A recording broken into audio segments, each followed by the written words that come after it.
बिस्मिल्लाहिर्रहमानिर्रहीम, अस्सलाम वालेकुम। अब तक की जो सबसे बड़ी डेवलपमेंट्स आई हैं वो हैरान कर देने वाली है कि ईरान के सुप्रीम लीडर को मारा कैसे गया। देखिए, ईरान के सुप्रीम लीडर को मारने में एक बात ज़हन में रखिएगा, पिछली दफ़ा ईरान के सुप्रीम लीडर कैसे बचे रहे थे। वो बंकर में थे और पिछले काफ़ी अरसे से ईरान के सुप्रीम लीडर कहाँ पर थे? बंकर में थे। ईरान ने जो बंकर्स बनाए हैं उसको अमेरिका का डिफेंस सिस्टम, यानी कोई जो उनका ट्रैक करने वाला सिस्टम, सैटेलाइट सिस्टम और जो उनके बंकर बस्टर बॉम्ब है वो उड़ा नहीं सके। सोचे, न्यूक्लियर फैसिलिटीज़ नहीं उड़ा सके वो, तो इसीलिए अब उन्होंने जंग की है, तो वहाँ पर कैसे हिट कर सकते थे। यहाँ अब असल गद्दारी ज़रा समझिए हुआ क्या है। ईरान के सुप्रीम लीडर को काफ़ी अरसे से मारने की कोशिश थी लेकिन वो नहीं मारे गए। उनको एक ही तरीके के मारा जा सकता था, या तो कमांडोज उतारें, जो इजराइल ने पिछले काफ़ी अरसे से कहा था कि हम कमांडोज उतारेंगे, घुसेंगे, मारेंगे, गिरफ्तार करेंगे। वो ये हो नहीं पा रहा था मोडोरो की तरह। असल मसला ये था कि उनको बंकर से बाहर निकालना, कंपाउंड में लेकर आना। यहाँ आती है असल गद्दारी। टॉप लेवल की शख्सियत वो ईरान के सुप्रीम लीडर को बंकर से निकाल कर लाती है और उसके बाद सिक्योरिटी के कुछ लोगों के साथ मिलकर, ये लोग आप इमेजिन कीजिए कि बड़ी कोई सिक्योरिटी मीटिंग करवाई उसने। किसने करवाई ये अभी तक नहीं पता, लेकिन जिस शख्स ने करवाई उसने ईरान के सुप्रीम लीडर को मुलाकात के बहाने दफ्तर बुलाया, कंपाउंड में, जहां पर सबको पता आसानी के साथ हिट किया जा सकता है। बंकर में वो थे, कुछ नहीं था। यानी ऐसी गद्दारी हुई कि 40 के करीब कमांडर्स को और सीनियर ईरान के ऑफिशियल्स को एक ही अटैक के अंदर मार दिया गया, यानी 1 मिनट के अंदर। इसका मतलब है कि 4-5 जगहों पर कंपाउंड्स में मीटिंग करवाने के लिए कोई लेकर आया उनको, और ये सारे क्या इतने बेवकूफ़ बन गए थे कि वो ट्रस्ट करके। इसका मतलब है कि कोई एक्सट्रीम ट्रस्ट वाला बंदा था, क्योंकि उनके साथ जो मीटिंग होती थी ईरान के सुप्रीम लीडर के साथ बंकर्स में, उनको तो आंखों पर पट्टी बांध कर लाया जाता था कि ताकि कोई उनकी लोकेशन ना देख ले। तो इस सूरत हाल के अंदर आप देखिए कौन दिखाई देता है। इसका मतलब है कि कोई ना कोई अंदर का बंदा था, एक या एक से ज़्यादा लोग थे। और आप ये सोचें कि इस वक्त बिल्कुल हिजबुल्लाह के जो रहनुमा थे उनके साथ भी तो ये हुआ ना, हसन नसरुल्लाह। तो ये ज़हन में रखिएगा, बहुत ज़्यादा मामलात ऐसे होते हैं। देखिए, हिजबुल्लाह की चले समझ आती है, ईरान के बंकर्स बड़े डीप थे। यहाँ तो अमेरिका ने बंकर बस्टर बॉम्ब मारा और वो अटैक नहीं करवा पाया। अब आप बताइए कि सूरत हाल के अंदर कौन से लोग थे जो असल में टॉप लेवल की शख्सियत नहीं, उनको निकाल के लाना था ना कि आप कंपाउंड में आए। किसने उनको ये कहा था कि दिन के वक्त अटैक नहीं करेगा, और किसने ये कहा था कि हमने बातचीत की हुई है, मुस्लिम कंट्रीज़ के बहुत सारे लोग हैं हमारे साथ है, वो हमें पहले हिंट दे देंगे कि कब अटैक होने के लिए जा रहा है और क्या नहीं हो रहा। तो अब आप यहाँ से अंदाज़ा कर ले। दूसरी सूरत हाल ये है कि चाइना तो रियल टाइम में इंटेलिजेंस मालूमात फराहम कर रहा है। सवाल यहाँ पर ये है कि रियल टाइम इंटेलिजेंस वो एक एक चीज़ बता रहे हैं, कब जहाज़ उड़ रहे हैं, कहाँ पर जा रहे हैं, क्या मामला नहीं हो रहा। तो फिर ये उन्होंने बताया तो ये रोक क्यों नहीं पाए, या चाइना को भी बताए बगैर उन्होंने वहाँ पर ईरान के सुप्रीम लीडर को रखा हुआ था। देखिए, इस वक्त दुनिया के अंदर भौचाल आ रहा है इकोनॉमिक, वो बड़ा तबाहकुन है और वो पूरे रीजन को पेट पे ले रहा है। गल्फ कंट्रीज़ के लिए सबसे बड़ा जो इशू पड़ा हुआ है वो उनका इकोनॉमिक हब है। उनकी इकॉनमी तबाह हो रही है, रियल स्टेट मार्केट तबाह हो रही है, रियल स्टेट मार्केट से ज़्यादा बॉन्ड मार्केट तबाह हो रही है, करेंसी फ्लक्चुएट होगी आने वाले वक्त में, हत्ता कि उन्होंने प्लेज किया हुआ लेकिन उसके बावजूद होगी ये सारी सूरत हाल।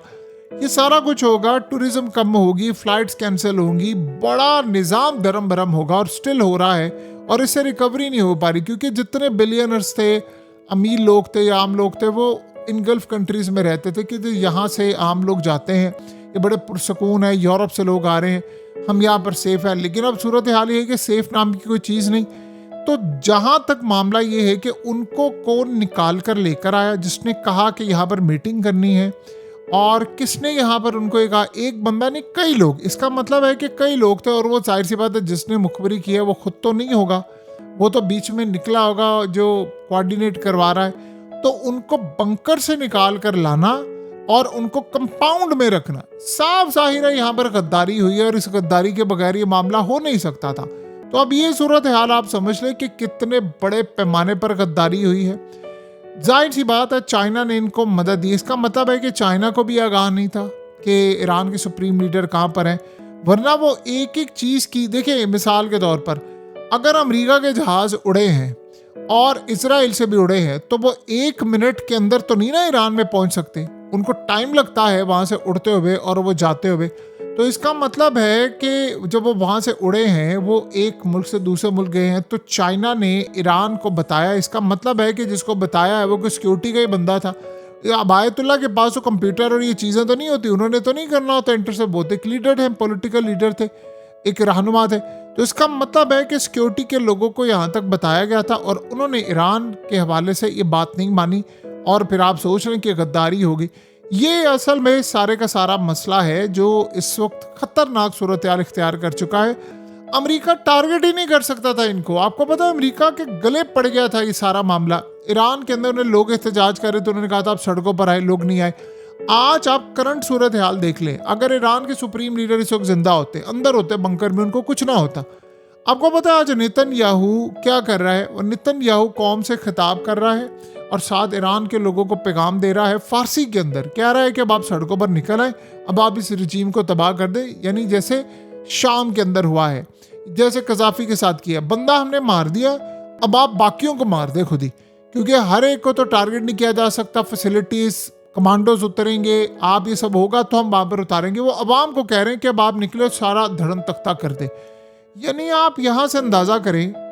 अब ये जरा मनाजर देखिए, इस वक्त ईरान पर अटैक हुआ है, इस वक्त अटैक हुआ है ईरान पर, और ऐसी सूरत हाल हो रही। खाली अगर आप बॉम्बिंग करते रहेंगे, आप मिसाइल मारते रहेंगे, तो आप मिसाइल से तो रजीम चेंज नहीं कर सकते। आपको पूरे का पूरा सेटअप उड़ाने के लिए अवाम को कहना पड़ेगा कि आप सड़कों पर आए। तो वहां तक तो उन्होंने लीडर को मारकर काम कर दिया, बाकी सूरत हाल क्या है? तो ये असल मसला यहाँ पर ये है कि बड़ी तबाहकुन सूरत हाल इस वक्त पैदा हो रही है, जो हमें अंदाजा नहीं है कि ईरान के अंदर कितने बड़े पैमाने। यानी आप किसी पर भरोसा ही नहीं कर सकते, आप प्रेसिडेंट पर नहीं कर सकते, आर्मी चीफ पर नहीं कर सकते, आप किसी पर भरोसा नहीं कर सकते। आप कैसे कह सकते हैं कि वो फलाना बंदा, इस्माइल हानिया को नहीं छोड़ा, हसन नसरुल्लाह को नहीं छोड़ा, ईरान की सुप्रीम लीडर को नहीं छोड़ा, प्रेसिडेंट पिछला चला गया। कितने लोग हैं अंदर, इतने गद्दार बैठे हुए हैं, इतने गद्दार हैं कि मुहिब्बे वतन नहीं है इतने लोग जितने बैठे हैं। अब आप बताएं कि आप गद्दारों के साथ हैं तो आप कैसे मैनेज कर सकते हैं? बताएं कैसी सूरत हाल होगी? वहां से उनको निकाला, इजराइल अमेरिका ने वहां पर अटैक किया, कहानी खत्म हो गई। ये जो सूरत हाल है ये बता रही है कि आपकी चाहे किले कितने भी मर्जी मजबूत हों, जितने मर्जी मजबूत हों, आपने बेहतरीन डिफेंस सिस्टम रखा हो, गद्दार आपके अंदर हैं तो वो सिस्टम भी डिसेबल कर देंगे, वो अटैक भी कर देंगे, वो बहुत सारी सूरत हाल भी कर देंगे, काफ़ी कुछ मामलात कर देंगे जो असल में बड़ा परेशान कर देने वाला इस वक्त सिनेरियो है। बहरहाल अब देखते हैं कि आने वाले वक्त में हालात किस जानिब जाते हैं। लेकिन अब एक बात तय है कि आपको पता है शी जिनपिंग ने रिसेंटली जो अपने चीफ्स और बाकी सब इनको फारिग किया, तो वो इसीलिए किया था ना कि वहां पर भी यही काम होने के लिए जा रहा था। आपके जब चीफ बिक जाता है, आपका आर्मी चीफ बिक जाता है, और लोग सोचते हैं कि भाई चाइना के अंदर कैसे बिक गया। देखिए, दो काम सिर्फ करने होते हैं किसी भी बैरूनी ताकत और एजेंसी ने, इसराइल जैसे मुल्क ने। आप किसी भी मुल्क के अंदर, आप चाइना हो, वेनेजुएला हो, ईरान हो, या कहीं भी, आप आर्मी चीफ खरीद लें, आप इंटेलिजेंस चीफ खरीद लें, चंद जर्नैल खरीद लें, क्योंकि सारा काम सिक्योरिटी हमेशा उन्होंने देनी होती है। तो फिर आप उसके बाद चाहे ईरान के सुप्रीम लीडर को मार दें, मोडोरो को उठा लें, या चाइना के अंदर कुछ कर दें, या कोई और जगह पर कर दें। रशिया के अंदर जर्नैल नहीं मारे गए कि चाइना के अंदर अभी रिसेंटली 9 बंदे और फारिग नहीं किए टॉप मिलिट्री की आदत के। चाइना जैसा मुल्क जो एक एक चीज़ पर नज़र रखते हैं, आप बताइए वो कैसे चूक सकते हैं? लेकिन होते हैं मामलात। सो हमेशा आप देखेंगे जब भी कोई सूरत हाल होती है, सिक्योरिटी वाले बिकते हैं। उसकी वजह यह है कि उन्होंने सिक्योरिटी देनी होती है, तो वो सिक्योरिटी में कर देते हैं कंप्रोमाइज़। जब वो कंप्रोमाइज़ करते हैं तो फिर सूरत हाल हमेशा के लिए आप सबके सामने है।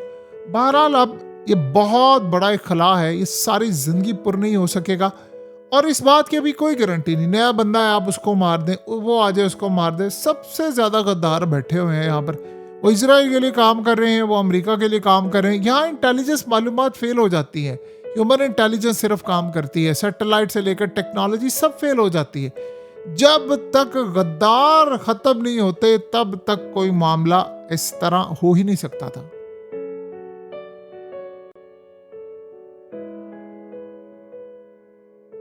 हकीकत टीवी को सब्सक्राइब करना मत भूलें, वीडियो को लाइक करें, शेयर करें और कमेंट सेक्शन में अपनी राय का इजहार ज़रूर करें।